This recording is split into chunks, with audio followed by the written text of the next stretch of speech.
Neste gráfico diário, podemos ver máximas mais altas, após um longo período de quase 3 semanas com uma faixa de negociação muito estável.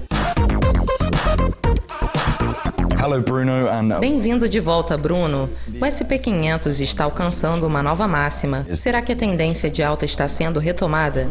Bom dia, Jack. Sim, neste gráfico diário, podemos ver máximas mais altas, após um longo período de quase 3 semanas com uma faixa de negociação muito estável. Mas é importante lembrar que, primeiramente, as bandas de Bollinger, que medem a volatilidade da faixa, estão estáveis, e o fechamento ainda está dentro das bandas. Portanto, precisamos de algum tipo de confirmação de que o oscilador esteja subindo e que possa estender em direção ao nível 2305.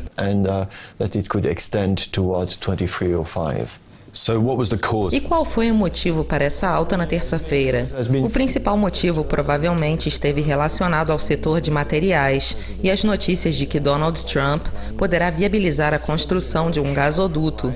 A alta foi bastante acentuada e a força relativa aumentou. Obviamente, é preciso que o impulso continue, e esse deve ser o caso. Que outros setores precisam continuar em alta? O indicador do setor de tecnologia deve continuar subindo. Se analisarmos o gráfico em termos mais nominais, notamos uma máxima mais alta e que a força relativa diante do SP500 ainda está em uma tendência ascendente. Seria negativo se houvesse uma ruptura para baixo dessa linha de tendência de suporte.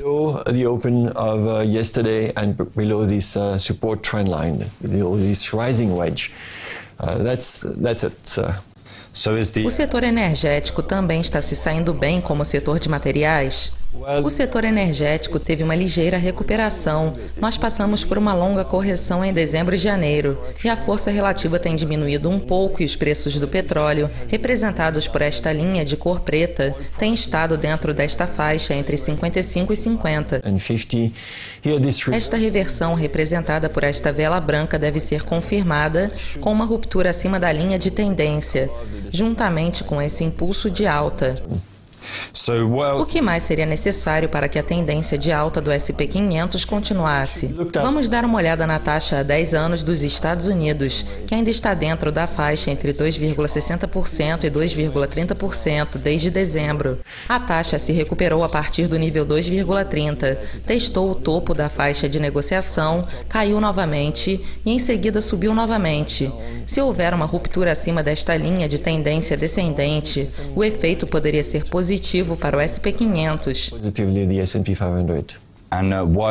E por que o aumento da taxa seria tão positivo para as equities? Por causa da expectativa no setor financeiro de que as margens dos bancos vão aumentar com a alta das taxas. Esse foi o principal fator para esse grande movimento após a eleição de Trump em novembro.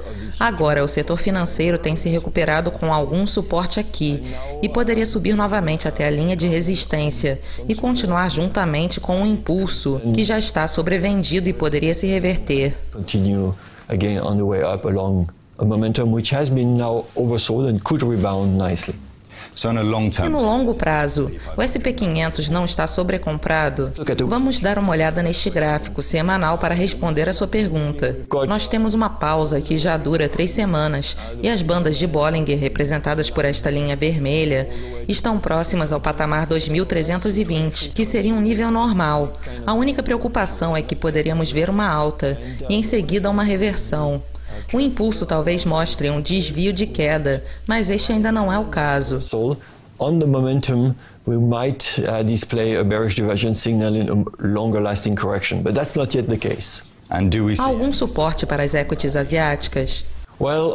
Em se tratando do Japão, o Nikkei está seguindo e não liderando a tendência.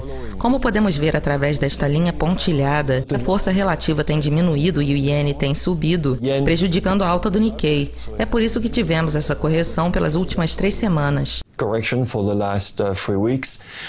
A recuperação está ótima e na quarta-feira o índice voltou a ficar acima de 19 mil, mas o Nikkei não está liderando a tendência. E como anda a situação na Europa? A situação na Europa é parecida porque o Eurostoxx também não está liderando a tendência. A força relativa ainda está abaixo da linha de resistência e diminuindo. Obviamente, na quarta-feira, tivemos uma recuperação, seguindo a dos Estados Unidos, mas a Europa também não está liderando. E, finalmente, qual é a situação nos mercados emergentes? Os mercados emergentes têm se saído relativamente melhores e têm se recuperado desde a pausa das taxas nos Estados Unidos. Como podemos ver aqui, a força relativa da China diante do SP 500, por exemplo, está estável. E, em termos nominais, estamos rompendo a nuvem. Portanto, a China poderia seguir a alta do SP 500. On a nominal basis, we are breaking the cloud, so it could come along and will not hinder a rise of the S&P. No Brasil, estamos alcançando novas máximas próximas a níveis de resistência anteriores. Portanto, é possível que vejamos uma pausa, apesar da força relativa estar aumentando. O Brasil também não está liderando, mas está seguindo o SP 500. What we've got is probably not a big driver, but it is coming along the S&P. So all in all... Resumindo, o SP 500 é o mais importante e se conseguir confirmar a nova máxima de terça-feira, a tendência de alta poderia ser retomada, mas se tivermos uma reversão até o final da semana, teremos que ser mais cautelosos. Bruno, muito obrigado pela análise. Foi um prazer. Isso é tudo por hoje. Voltaremos com mais análises de Bruno Estier daqui a 2 semanas. Até mais. Bruno will be back in 2 weeks' time. Goodbye.